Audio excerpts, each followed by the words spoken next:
Calling all detectives. A man is killed in a locked, barred room. You're the detective. You know it was murder, but can you prove it? That is the problem on this page from my casebook. The casebook of Jerry Browning, private detective.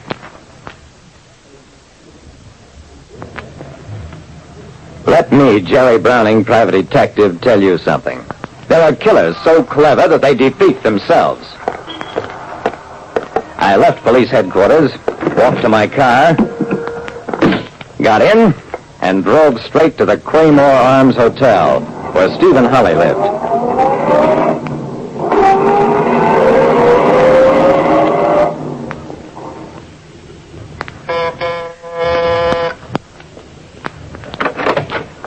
The man who opened the door was about my height, strong-featured, powerfully built.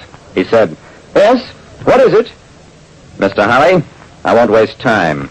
Sandage was found dead in his room this morning, shot. Police say it's suicide. I know it isn't." Holly invited me in, sat down, calmly lit a cigarette. "Really? How can you be so sure, Mr. Browning?" "Because Sandage came to see me a few days ago. He was afraid of being killed by you." Holly didn't flinch. "John suffered from that delusion for years. Apparently it drove him to suicide. It was no delusion and it wasn't suicide, no matter what you or anybody else says." Holly smiled. "You intend to prove that I killed him?" I smiled too. "Yes, unless you want to save time by confessing." "No, I'm afraid I can't accommodate you, Mr. Browning. And even if I did kill John, which, mind you, I don't admit, I doubt very much that you could prove it." I got up. "Mr. Holly, that's the most foolish thing you ever said in your life."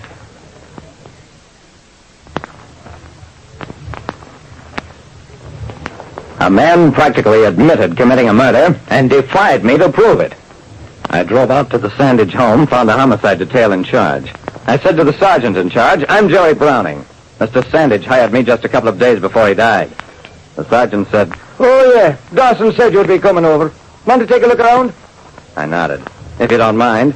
The sergeant waved his hand. "Go right ahead. Plainest case of suicide I ever saw."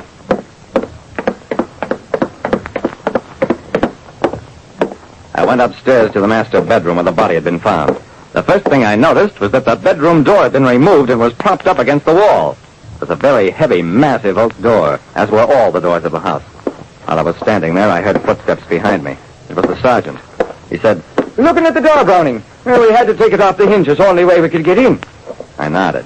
"Locked from the inside, eh?" "And how? Locked and on a chain besides. And look inside. Bars over the windows, a straight drop to the ground, no trees nearby, no other windows in line with this one. And we found the gun on the floor by the bed." "Do you still think it was murder?" "Did you check the room for strange fingerprints?"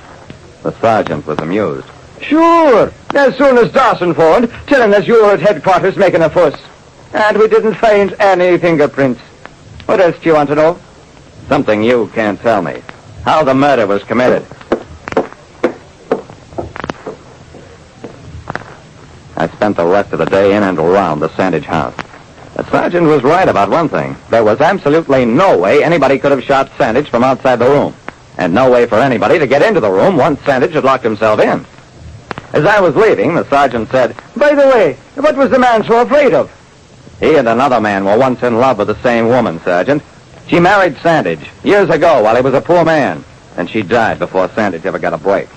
Sandage felt that his rival always blamed him for the woman's death." Well, thanks for your cooperation, Sergeant.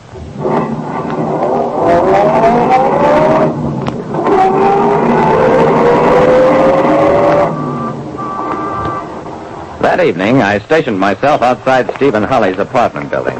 And when Holly came out, Holly spun around. "Why are you following me?" "I'm not following you, Mr. Holly. I just happen to be going your way.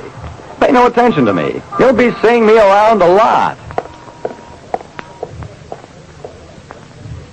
For the next week, I wasn't prowling around the Sandage house. I was trailing Holly and making no attempt to conceal it.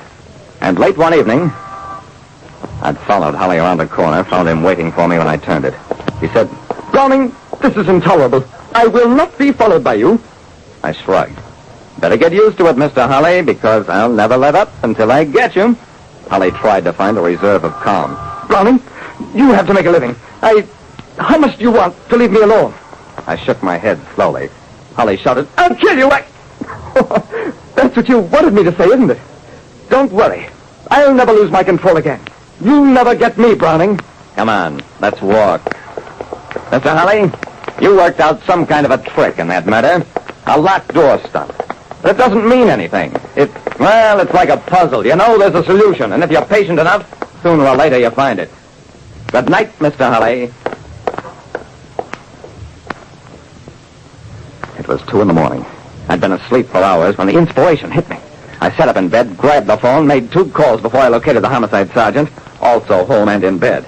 I said, I know it's late, but this is important. Sergeant, when your men took the door off Sandage's bedroom, did the screws come easily out of the hinges? I mean, if you could remove the door, then...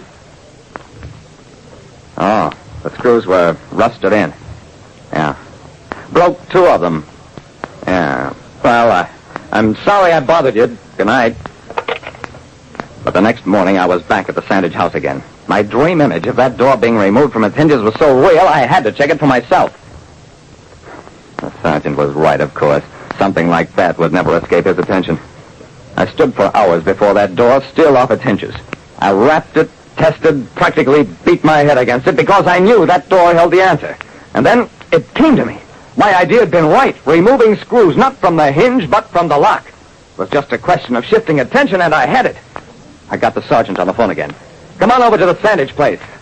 Yeah, I've solved it, but I don't want to touch anything without a witness. The door had a big ornate handle in keeping with its massiveness. The screws came out of the lock at a touch, and behind the lock was a hole big enough to put a man's fist through. Or a revolver. That evening, I was waiting for Holly as usual. When he came out, I fell into step with him. I said, well, Mr. Holly, I finally solved the puzzle, the trick with the lock. Now that I know how you did it, I'm satisfied. And I'm willing to talk money. Holly said, I'll give you $500. I shook my head. $5,000. But I'll take the $500 as first payment. Holly took out his wallet, removed some bills, handed them to me. And as he did, I'll take that money. Holly, you're under arrest for murder. Yeah? Trapping him was as easy as that, once we knew his murder mechanism. Like I said, the trickier a murder, the easier it is to solve. Because when you figure out the trick, you've generally figured out everything there is to know about it.